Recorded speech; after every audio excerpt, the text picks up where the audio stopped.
film session number 6. Yes, the season is halfway over with after this game, and obviously Big Ten play has started as we had a 1-point victory and a gigantic Ohio State heart attack when it came to Braxton Miller and his knee. This week we play the Nebraska Bug Eaters. For those of you who don't know, they used to be called the Bug Eaters. Now they're called the Corn Huskers. I'm not sure which one is worse. I just know that I don't want to be either of them. I'll go ahead and skip straight to my segment on Michigan. They didn't play. That means they didn't lose. So I guess that's pretty much a win for them, right? But it was almost like they were on the field this week. It was like their defense was playing Alabama again, and they were playing for both West Virginia's defense and Baylor's defense. I don't know if you saw that game, but 70-63, that sure as hell looked like Alabama versus UM number 2.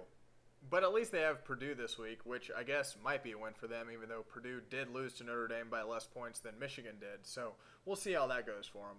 On to our last game that we had against that other team from that state up north. Earlier in the week, D'Antonio came out and said that Ohio State sent him doctored films. Well, I mean, I could see that being a complaint before the game. He obviously saw the films before the game. Maybe he should have complained before the game, before he lost. I can understand complaining after the game if you're just bitter and pretty much just an angry person in general. Obviously, that's the way he is. That's what happened. He complained after the game. I mean, it's really not that big of a deal, D'Antonio. Just get over it. Secondly, if I were him, I would be expecting a letter from Roger Goodell, of the NFL, for letting Golston play after he was clearly knocked unconscious, laying on top of one of our players, basically looking like he was dead. I mean, I thought he was dead. I think everybody on TV thought he was dead. They couldn't get him off the other player. I believe it was Braxton. I don't know. I was at a bar. A little bit hazy on that one on exactly who was underneath him. But, I mean, really, wind knocked out of you? I think pretty much everyone has had the wind knocked out of them at one point in time. You never lay there like you're dead. Pretty much you're struggling to try to breathe and you're moving around actually quite a bit. So no, I really don't think that he was just had the wind knocked out of him. Obviously unconscious. I don't know how he's not getting more flack from this, but really I think when Golston enters the NFL, they're going to hold him out preemptively at least 2 games for concussion symptoms. And besides that, did you see the eye gouging film? That's maybe a tape you need to be looking at, D'Antonio. On to something that I'm pretty happy about. Jim Tressel is going to have a television show, I believe on Wednesdays, doing motivational speaking. I mean, that's something that I would watch. The only thing that I could think of that would be better is if he did it on Mondays, because, I mean, everybody hates Mondays, so I think it would be better if they moved it to Mondays, actually Monday morning. I would love to wake up every Monday morning to Jim Tressel on TV with the sweater vest, tie underneath. That would pump me up on my Monday mornings. That's what I say. I say we take that show, we move it from Wednesdays to Monday mornings. I'll watch it every week. And as for the rest of the Big Ten, I take them serious enough to let my bobblehead do the remainder of this portion.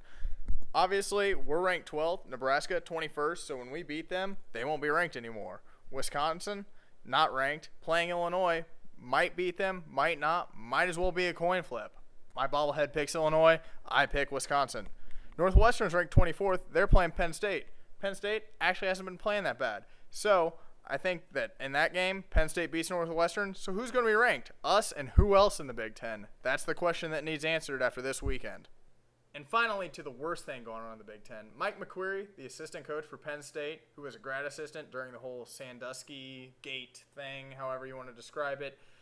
Basically, witness child rape, didn't say anything about it, said something about it. Maybe, allegedly, who knows what happened. Either way, he's suing the university for defamation of character. Now, I don't know about you, but I'm pretty sure this guy did enough to ruin his own character on his own by saying something to maybe one person at most and then not saying anything for decades. I mean, really, you need millions and millions of dollars because it came out publicly that you said one thing to one person and thought that that was going to be enough to get it done. I hope that I'm with the majority, the 99%, what should be 100% of people that think that you need to be in prison just as much as Sandusky does. You hit it, you covered it up, you didn't say enough, obviously, to get the job done, and here you are wanting millions upon millions of dollars for something that you did wrong.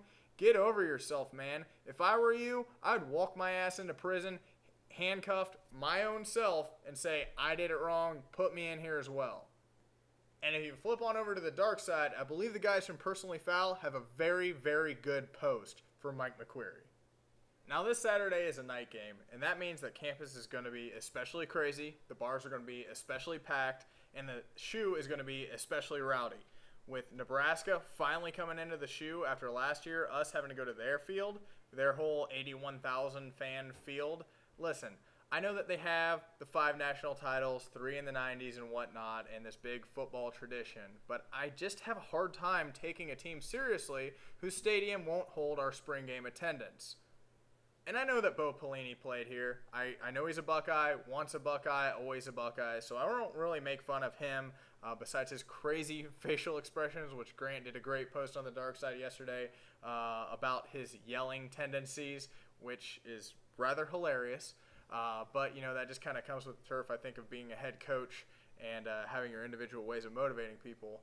But again, the Bug Eaters coming in, hopefully Urban takes his boot and just flat stomps them, gets us 2-0 in the Big Ten, and then 2-0 in revenge games because, again, they came back from 21 points down on us last year. Hopefully that won't happen this year. I'd like to win it by 21. I'm going to go ahead and say Bucks 28, Nebraska 7. We'll see. Embrace the hate.